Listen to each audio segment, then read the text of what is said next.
Salut à tous. Ayant toujours dans l'idée actuellement de faire des choses un petit peu différentes de d'habitude, après la FAQ de 90 minutes que vous vous êtes mangé la semaine dernière, aujourd'hui j'ai décidé que j'allais faire un épisode court.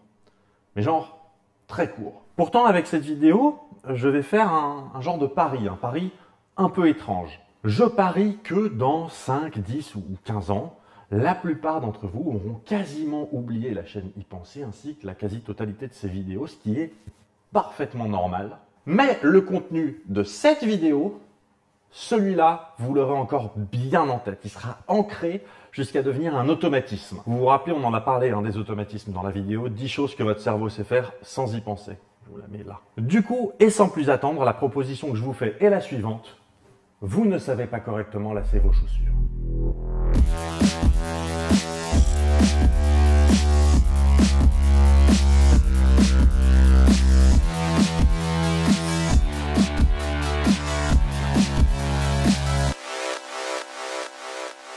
Alors, ça a l'air assez con comme ça, mais croyez bien que je suis à peu près sûr de mon coup. Si, comme beaucoup de monde, vous avez des chaussures qui ont des lacets, vous connaissez ce problème des lacets qui se défont.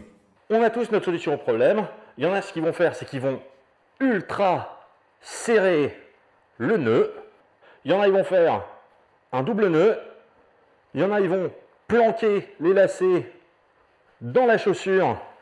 Ni vu ni connu, je t'embrouille et il n'y a rien qui dépasse. Et il y en a qui, simplement, s'en battent les couilles. Mais dans quasiment tous les cas, si vous marchez suffisamment longtemps, vos lacets finiront par se défaire tout seuls. Étant entendu que, oui, faire un double nœud, ça fonctionne. Mais défaire un double nœud, ça peut vite être chiant. Et pour le coup, je vais vous proposer une alternative simple que vous allez apprendre en 10 secondes et qui repose sur de la physique et des mathématiques. Oui, parce que figurez-vous qu'il y a des gens très instruits qui se sont penchés sur cette question-là. Suite à la mise en ligne en 2005 de la microconférence TED de Terry Moore exactement sur ce sujet, je vous mets le lien ici, il y a des étudiants en ingénierie mécanique de l'université de Berkeley, Christopher Del-Diamond, Christine Gregg et Oliver O'Reilly. Ces étudiants décident d'étudier le phénomène et ils considèrent que le problème vient de 3 facteurs. D'une part, l'impact de la marche, ensuite l'inertie des différents éléments du nœud, donc comme les boucles ou les bouts de ficelle, etc. Et enfin, la force du nœud. Et oui, parce qu'il existe des nœuds faibles et des nœuds forts. Si vous avez été boy scout ou si vous avez fait un peu de voile, enfin bref, si vous avez déjà pratiqué des nœuds, vous le savez, le principe d'un nœud, c'est qu'il ne doit pas se défaire tout seul, mais dans le même temps, pour la plupart des nœuds, on doit pouvoir les défaire simplement. Du coup, il y a un équilibre à trouver. Et la force d'un nœud relève de la force de friction qui s'applique sur ce nœud et sur les différents éléments du nœud. Il y a de la friction sur les différentes parties, ainsi que de tout ce qui va travailler sur ce nœud, notamment l'impact de chaque pas. Ces étudiants ont donc publié les résultats de leur étude en 2007 à la Royal Society. Je vous mets le lien ici, ainsi qu'un lien vers un article dans Nature. Et je vous invite vraiment à aller lire ces articles. Et il y a des vidéos aussi à les voir.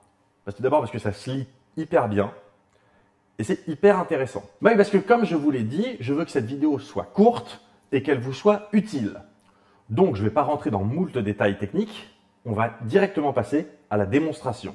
Voilà comment vous faites sans doute vos lacets. Vous commencez par faire un nœud, que vous serrez un petit peu. Ensuite, vous faites une boucle. Vous passez la ficelle au-dessus de la boucle. Vous la rentrez pour faire une deuxième boucle. Vous tirez. Et voilà, vos lacets sont faits. Et donc, ce qu'on constate, c'est que si jamais on simule un pas, donc vraiment, c'est-à-dire que le pied qui se lève dans la chaussure à chaque fois, ça va avoir tendance à essayer d'écarter ces deux côtés.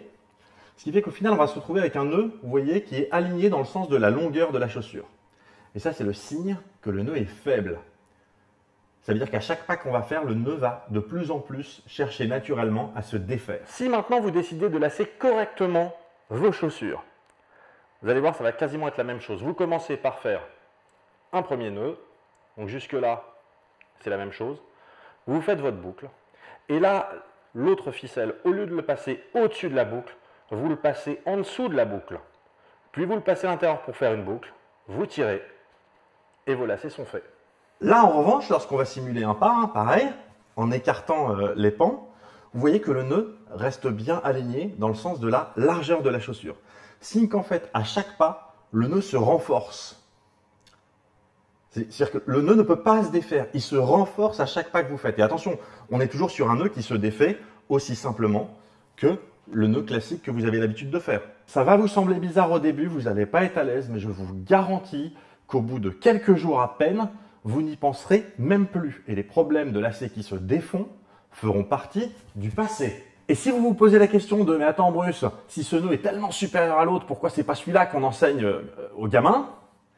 Eh bien c'est parce que c'est un geste simple. Et comme tous les gestes simples, on l'enseigne tel qu'on nous l'a appris. Bien, avant l'épidémie de Covid-19, je ne savais pas correctement me laver les mains. Voilà.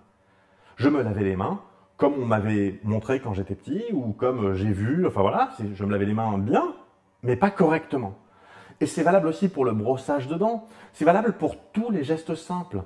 On ne les apprend pas à l'école. Et qu'on soit clair, c'est-à-dire que si vous me dites non, mais moi c'est à l'école, on m'a appris à me brosser les dents, à moins que ce soit un dentiste qui soit venu, ce qui est possible avec, vous savez, les mâchoires géantes et une grosse brosse à dents pour vous montrer, si c'est votre prof, votre maître ou votre maîtresse qui vous a montré comment vous lavez les mains, il n'a pas suivi une formation spéciale pour ça. Il vous a enseigné comme il l'avait appris. C'est un geste simple. C'est une simple histoire de transmission. Et il y aurait certainement plein de choses à dire sur le sujet, notamment pour tout ce qui touche à l'effet de conformisme. Effet de conformisme dont on a déjà parlé dans la vidéo sur les faux souvenirs. Le lien est également dans la description. Voilà. Et comme je dis, voilà, il y a plein de choses à dire.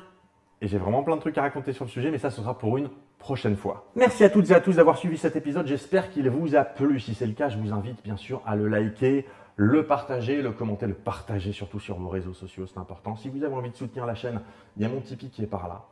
Il est également dans la description. Si vous n'avez pas envie de manquer la suite des événements sur cette chaîne, vous pouvez vous abonner si ce n'est pas déjà le cas. Vous pouvez également vous abonner à mes différents réseaux sociaux. Tous les liens sont dans la description. Et d'ici là, bien sûr, restez curieux et prenez le temps d'y penser.